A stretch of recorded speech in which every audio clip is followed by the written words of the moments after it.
Hey, this is Steven from the Green Engineers, and today is like the 27th or something like that of March, and this is my 11 and a quarter minute update video on everything the Green Engineers. So we'll see exactly what all we could get in this 11 and a quarter minutes. Obviously, I haven't shot a video of the shop yet.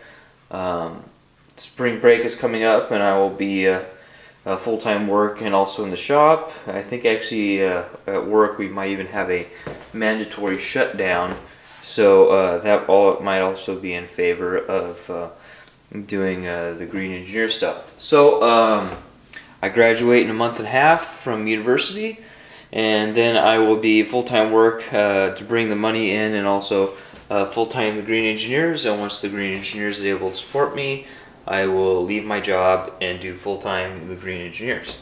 So that is the plan. So that is May. Also in May we have Maker Faire. So I have yet to get a confirmation from Maker Faire. They said that they'll be getting back to everybody by the 27th of this month and that they are behind. So I'm wondering if that is because they have a whole bunch of applicants, which that means I may or may not be accepted this year. So this would be my fourth year if I am accepted, and I plan on having a whole bunch of stuff done, which includes some of the fill factory stuff over there. So here is the stuff from the shredder. So I have some exciting news. This last weekend I went to San Francisco and used my punch and my die to pass through some of this stuff that I plasma cut back at the old shop. So now there's two different types of materials here. There's A36 and there is either 1045 or 1055. I'll have to look at some of my older videos in order to remember what it is. But I think they're 1055, and that this bar here, which is the drive shaft or is a 1045. So I believe that's what happened. So basically they have a Piranha hydraulic press there with a punch and die set up in it. So I put the punch and I put the die in there, lined them up, and this punch is a 3/4 by 3/4 punch. So I don't know if you guys remember, and I actually noticed that I forgot to do some of these. Some of these were underneath my backpack in the car, so I actually have some to show you. So this is what it looked like before. Oh wait, was this one cut? No, this one was not cut. So as you see, there is a actual taper in there. So it actually tapers down to the point where the shaft cannot go into it, right? And you can see that the corners are rounded because most 2D cutters, plasma, water jet, and laser generally have a radius. They have a radius cutter. So you're going to have a radius. So what you do, and you see it's just a little too small, but as it tapers, it gets even smaller towards the bottom. And same thing here. It's got a little artifact here, but same thing on the A36. So this is an A36 piece, and you can kind of tell by how much is rusted, because this 1055 has some sort of anti-rust coating on it. So you can see this one's actually way small. It's actually quite a bit smaller, by a little bit. So what I did is I passed the broach through, and now this is what we have. And you could see, wait, is this one? Some of these are actually oversized, and so it actually didn't even cut. But here, now you could see it on this one. So you can see there how shiny it is. So that's where it just moved the material out of the way and cut it off just enough that it will just start to fit. So now, if I go through the top here, you can see that now it's starting to fit. So what I think I need to do is, I think these corners are a little botched up on the broach, so I need to file those down. But as you can see, I mean, it's starting to fit. It now fits inside of the hole with this broach. So let's check another one. Here's another one. You can see there that it's now cut, and now the edges are square.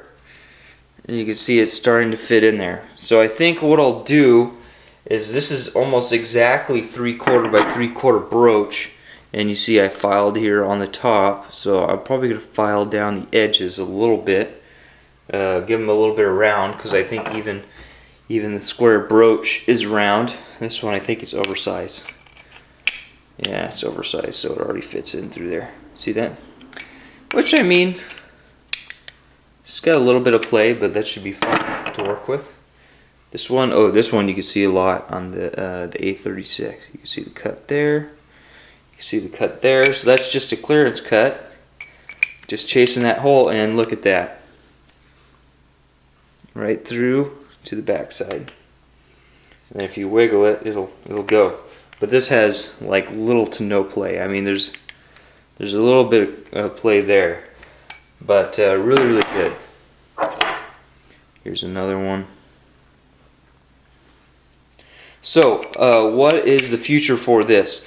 So, there was an issue with the press that it was missing a set screw that caused this guy to flop around. Not the die, but the punch to flop around.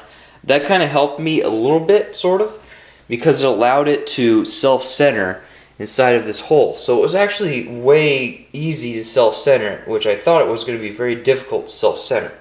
So I was really happy about that. And with the die, it worked really, really well. So the clearance from Cleveland Punch and Die worked out really, really well. But here's the problem. Because of that, because it probably wasn't going in perfectly straight, it was probably rubbing up against the die or something was happening, it actually busted up my punch. So you can see here, and kind of knocked the edges out of my punch here.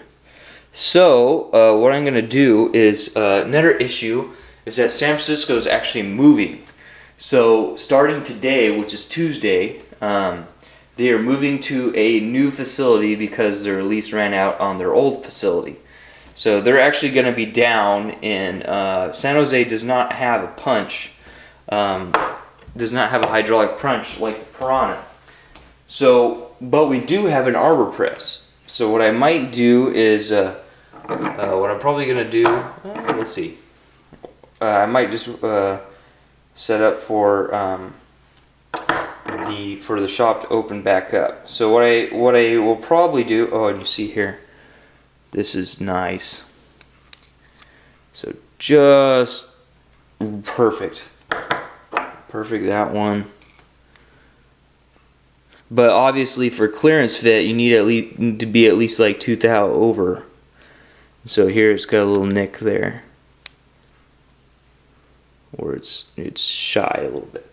But now that it's been chased with the punch, it's now opened up a little bit. So now it's now got cleaned away the plasma edge where it was heat treated, and so now it's able to have a die pass right through it.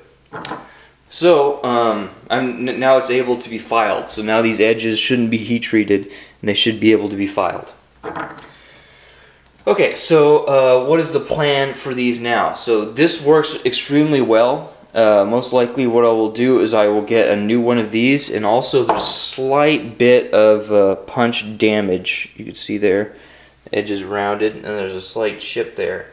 I don't know if I'll buy a new die. I might wait for this to get a little worse before I buy a new die. So one of the ideas is to set up to machine some pieces to hold this guy inside of a just a regular arbor press. And then so you could go manually and you have a little bit more control. It was hard on the Piranha to use the control to get it exactly lined up and to go down really, really slowly. It was kind of just like, you know, jerking to come as it's coming down to line it up. With the arbor press, there should be enough force if you have like a 2-ton or 3-ton arbor press and a long enough bar that you should be able to cut it. Because actually we're only cutting off a little bit. We're cutting off the bottom edge.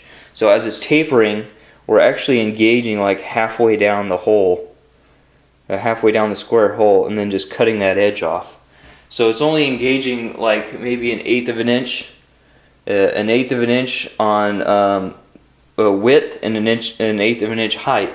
It's only is engaging, you know, about that much, 1/8 of an inch on each side.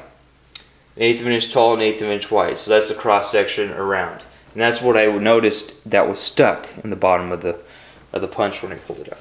So so make something for the arbor, but in the meantime, I might enlist the help of somebody to go around all of these pieces in that big box that I have out back with all of these parts to make like 10 shredders. I'll have somebody go through and start to knock all the dross off of it from the plasma, and also to start, give me a second, and then start to get ready for those to be cleaned up.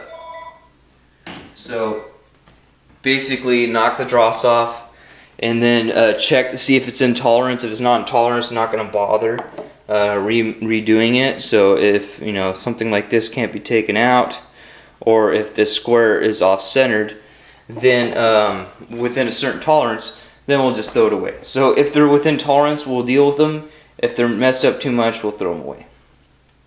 So that's basically what's going to happen. So I will keep you guys updated. So this has been Steven from the Green Engineers. I'd like to thank you guys for watching. If you like this video, please subscribe and stay tuned for my next update.